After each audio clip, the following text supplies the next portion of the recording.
With us now is a national leader in the conservative movement, Ms. Phyllis Schlafly, the founder of the Eagle Forum. Ms. Schlafly has been a leader of the pro-family movement since 1972 and led the fight against the Equal Rights Amendment. She is the author of more than 20 books. Her latest is called No Higher Power, Obama's War on Religious Freedom. And Ms. Schlafly, thanks so much for being with us today. Very happy to join you. Well, Mitt Romney has held his edge in the polls, but with about a percentage point separating him from Barack Obama, this is a very tight race. What are President Obama's election prospects at this point, and what kind of election battle can we expect in these remaining weeks? Well, as the polls show, it is a very tight race, and I think both sides are trying to get their people to the polls. We don't know if it'll all be over with the early voting, but all I can say is both sides are working hard, and I certainly am hoping that Romney wins. Now, Vice President Joe Biden was criticized for his debate performance, during which he laughed at and interrupted Representative Paul Ryan without restraint. Will this performance send more women voters to Mitt Romney? Well, I hope so. It certainly turned me off. I thought it was rude and offensive and petty and just plain tacky. He was grimacing and snorting and trying to laugh and making faces the entire time that Ryan was talking, and that's just not grown-up behavior. Now, do you think that this movement of women voters to Mitt Romney, do you think it could swing the election for the governor? Well, we hope we will get more of the women's vote than the Republicans have gotten before, yes, and I think there are many good reasons for women to vote Republican. In fact, I think there are good reasons for everybody to vote Republican. We've had enough of Obama. Now, you've been an outspoken opponent of abortion. Mitt Romney said he wouldn't pursue any abortion-related legislation if elected president. What did you make of his statement? Well, he also said he'd sign any pro-life legislation that Congress passes. And normally the president doesn't initiate legislation. It would be Congress. And I don't know what legislation is on the drawing board, but I'm quite sure that President Romney would sign any pro-life legislation that the Republican Congress passes. Now, questions about Governor Romney's conservative credentials diminished somewhat with the selection of Paul Ryan as his running mate. Mr. Romney's been walking a fine line between attempting to satisfy the base while appealing to independents. Do you think he would govern as a true conservative? Well, I don't think Romney is an authentic conservative as we understand that, and as those of us who supported Ronald Reagan. However, he's right on so many issues, and I do believe he will recognize who are the people who elected him, assuming he is elected. So in any event, it's going to be tremendously different from Barack Obama, who appears to be moving us into the direction of European-style socialism. Mm-hmm. And I'm sure that Romney will be going in exactly the opposite direction. In what ways is Mitt Romney not an authentic conservative in your view? Well, he hasn't talked too much about the social issues, and most of us believe that the social issues are the heart and soul of the conservative movement. They also think that the social issues are the cause of the fiscal problem. For example, it is as the great writer whose name escapes me at the moment has written, that illegitimacy is the single biggest issue in the country today because it's the source of practically all the other problems.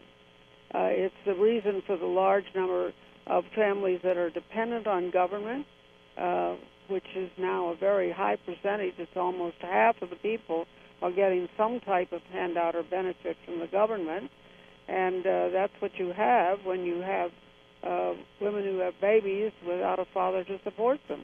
Well, do you believe that the social issues should factor a little bit more prominently in Mitt Romney's campaign? I mean, could it help him with voters, considering, Hispanics, blue-collar voters, church-going voters, they all vote pretty much on traditional values. I mean, wouldn't this help Governor Romney? I think that they would definitely help him. I think the social issues are the issues that really move people because they speak to their heart. And it's also pretty obvious that a stable society and a prosperous society depends on reinstating the traditional family, where you have a father who is supporting his wife and children. And so there's no way to get away from the social issues. They are absolutely not only essential to the kind of America we want to live in, but they are the reason for the fiscal problems that are caused when you have this breakdown of the family.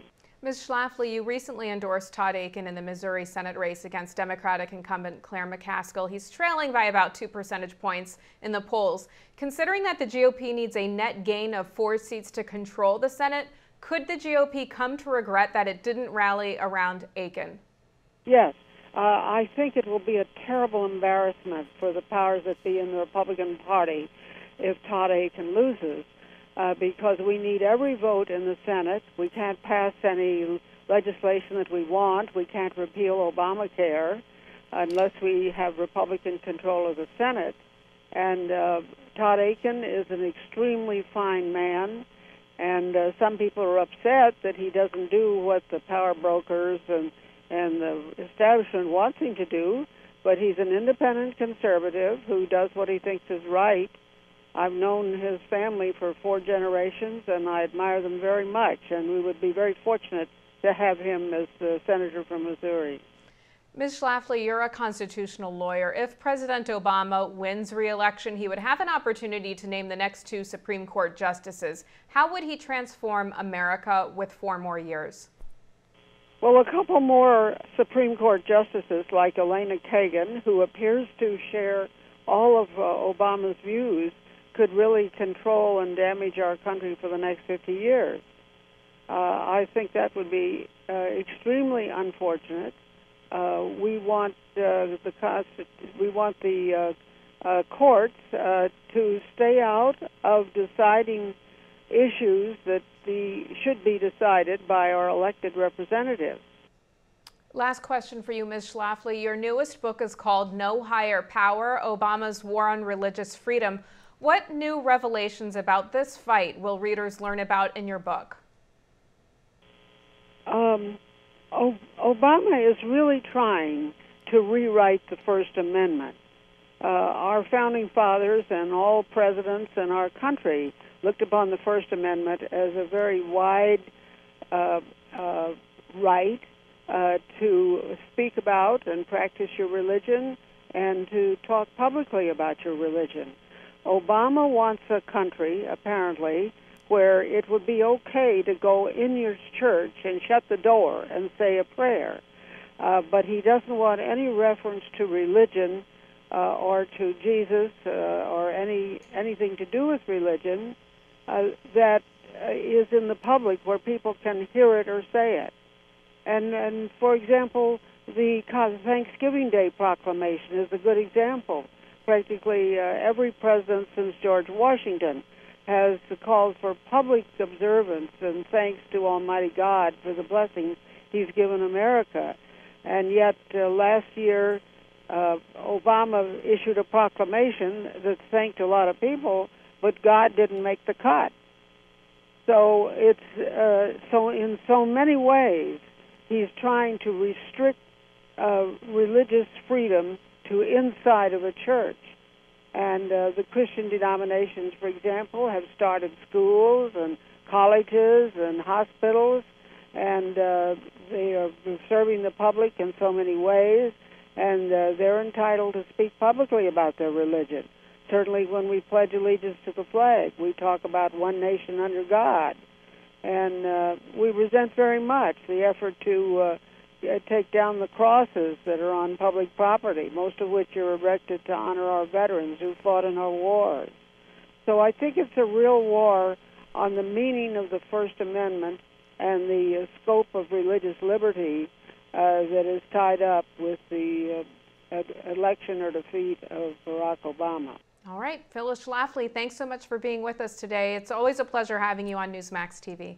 Thank you so much. Have a good day. And you as well. And thank you for watching Newsmax TV.